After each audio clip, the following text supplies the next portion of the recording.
Hey, you guys. I'm gonna tell you something that was told to me by when I moved, in a certain building where you had so many millionaires, right? And then they told me, they say, Mark, money is just a tool. That's all it is. But a lot of people worship money by itself without using the tool to build things. Okay, I'm gonna give you an example. When I was a roofer, right? And I wanted to be a good roofer. I wanted to get that 22 journeyman roofer shit. I had to buy my own tools in order for me to build the roof. Okay? So I didn't pray for the money. You dig what I'm saying? Money is a tool. And then they told me this, and then I had to relate it to what I just told you. It's a tool that's necessary for you to navigate life as it hits you. You know, like they say, most Americans don't have $1,000 in the bank for emergencies and things such as that. Look, your tool, you don't pray for the tool. You pray for the things that the tool can build for you. If I'm a carpenter, I need a hammer, I need nails, I need wood. Those are the tools to build a house. Okay? Now, money is another tool that you need to buy the hammer, to buy the wood, to build the house. We confuse things. You use your power of prayer to ask for money when you already have it. You should be using your prayer, as it states, for praise, not to be praying for tools. You know what I mean? It's like you got a storehouse full of nails and hammers, but you ain't building no house. For what?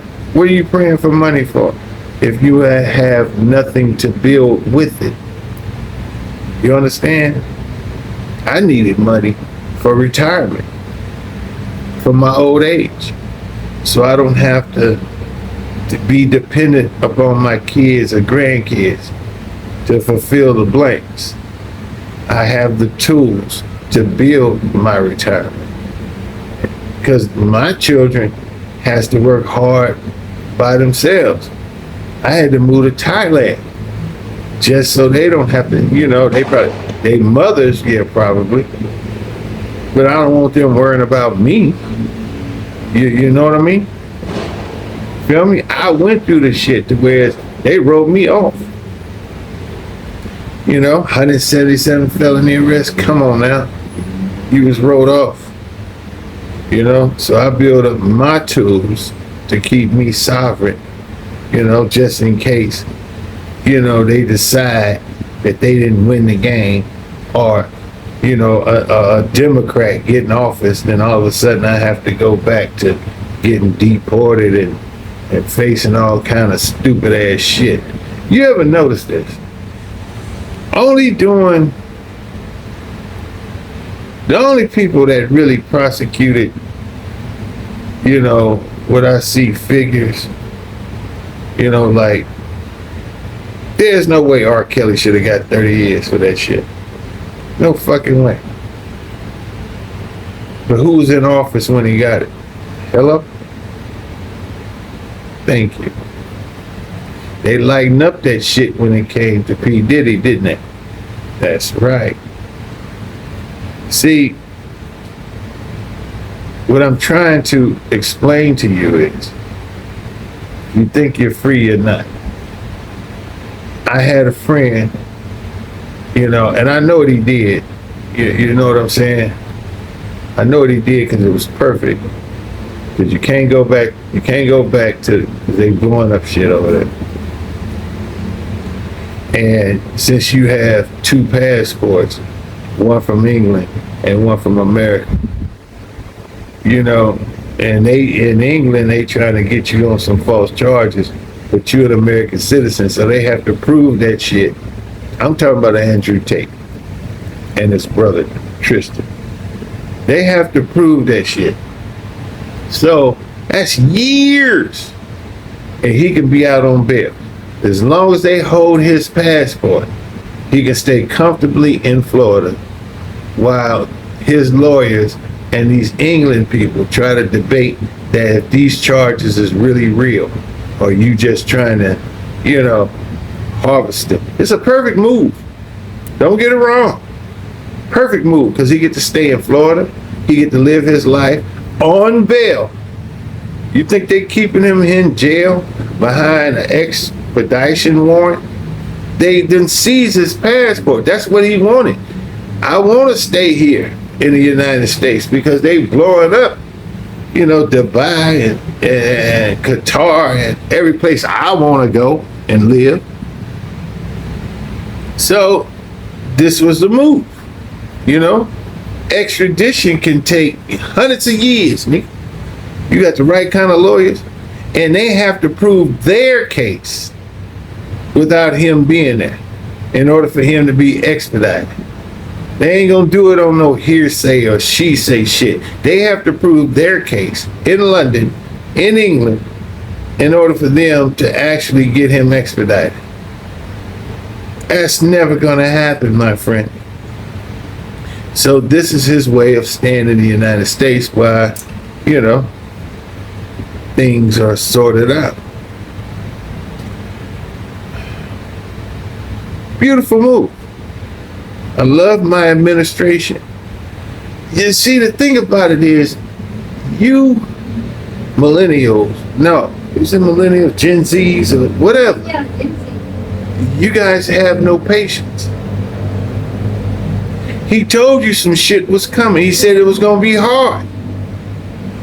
And then y'all kept crying, oh, the gas price is up. How we gonna live? We got special ladies that's getting views, who's making videos in her car, telling y'all that Americans are going bad. No, going bad, but for the most part, no. No. Because you learn how to adapt. You know what I'm saying? You learn how to survive and adapt. I'm telling you from case in point. All right? That's all I'm saying. You learn how to survive and adapt.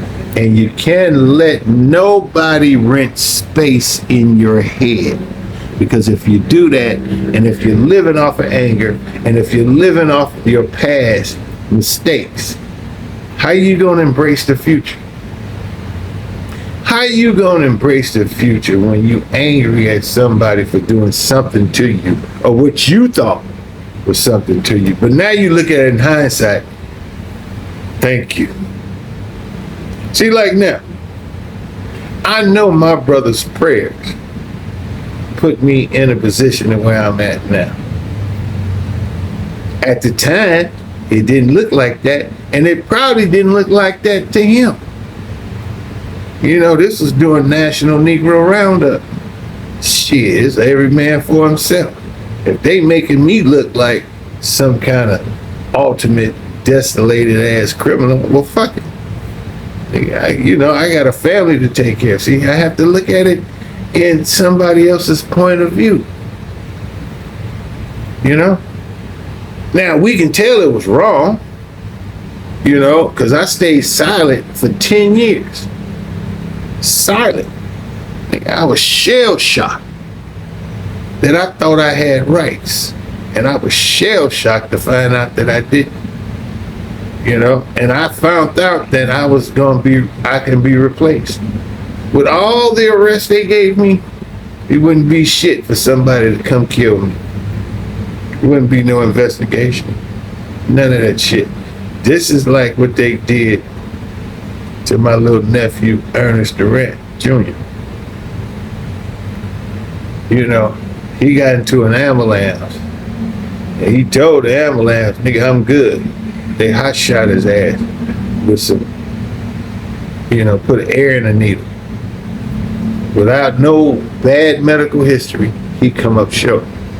But there wasn't nobody there to fight for him. All I heard was my sister, like Auntie Rhonda, called me because he knew I was close to her, and she was crying to me. She said, Mark, they killed him. I said, I know they did, but there's nothing I can do, because if I come back there, they're going to kill me too. It's all designed. It's a 30-year plan. Little Ernest didn't fit in that 30-year plan. Yeah. So, you can cry about it, or you can be about it. I can't do nothing about yesterday. You know what I'm saying? I'm loving today, because that's why they call it the present. It's a present. You know what I'm saying? I'm loving it. And at my age, with my experience, and you know, I can tell a lot of shit about a lot of people because I was there. You might consider me the original OG from San Francisco. Oh, exactly. You know what I'm saying? Just like that record that Snoop Dogg said, you know, when they was talking about PIMP. He said, I'm locally known and internationally respected. That's something, you locally known. So when people talk about you, they say, this nigga making these videos, who the hell you think he is? And then they'll give you, your fathers that you looking at these videos will tell you who the fuck I was. You understand? But you don't have to do that. Just read the books. That's all. Learn how to read again. But since we know you don't do that no more, we made audio books. You can get it. So you can just listen to it. Learn some shit. You feel what I'm saying? Learn how to duck and dodge. Learn how to stay sucker free.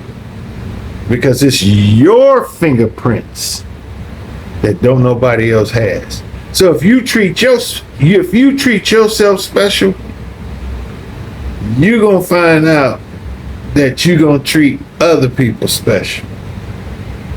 Now that's the like-minded things that I'm talking about. People that respect their fingerprints. And then y'all can come together who respect each other's sovereignty. I don't care if you LGBT. I don't care if you dark-skinned, light-skinned nigga. Don't let the Harry Lynch letters fuck you. You understand? Pay attention to the entity that made your fingerprints. Show some respect to the entity that made your fingerprints. Then you can show some respect to other people that got their fingerprints made. And then that's what the Son, Jesus, was telling you. Treat people like you want to be treated. You know what I'm saying? Do things for others because you don't want the same shit to happen to you. I don't want to make this too long. I just think I did. Love y'all. Like, subscribe. Man, look here. We're trying to get y'all to make some money too. Thai products are still here. That's why the Thai women are so beautiful. We got the Thai makeup. We got male enhancements that'll keep, you strong enough to keep your woman still obeying you and not cheating on your ass.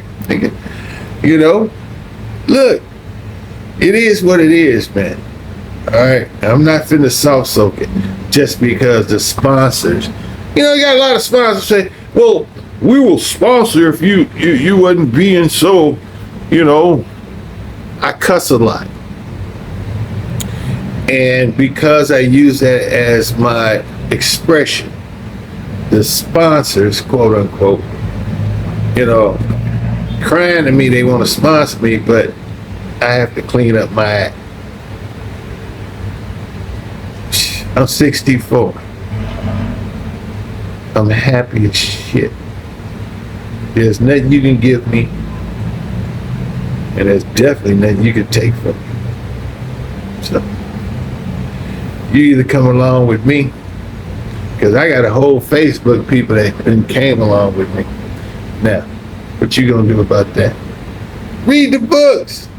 I got them. I got them in Spotify, whereas you don't have to read it. You can just put the earphones on and learn some shit. You hear me?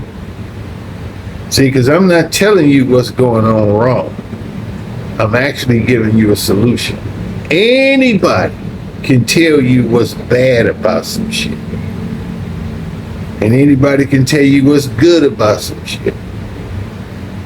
I'm just trying to give you a solution between either one. I'm retired. I am 64 years old. I am not out there trying to film booty shaking. That's not my genre. And the people that's in my genre, thank you guys so very much, because you guys participate, you spend your money with me. My little 500 subscribers right now spend a lot of money with me. And they don't have to comment. They see my videos. They don't have to do shit. Because I've been in business, nigga, since 2008. So what can you say? Once I got my retirement visa, well, I had to transfer everything over, just like Donald Trump. Once he became president, he couldn't do business like that no more. He had to transfer shit over. Don't mean I ain't making no money. Just means I'm not working. That's it. I'm out. Hold on. Listen to my song. All right? You know what I'm saying? Because there ain't no copyright on that. Listen to my shit. Hold on, baby.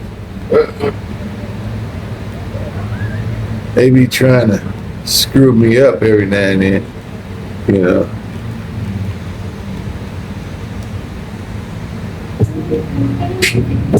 Listen to that sweet shit.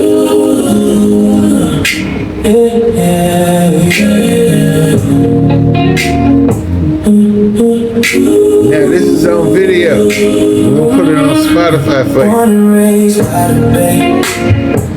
you. San Francisco was my state. Had to leave that racist city. Left the boys and kept my dignity. They labeled Me a crook without a crime. I could look. Yeah. Alright. This is now my I song. breathe a brighter day. Found a home where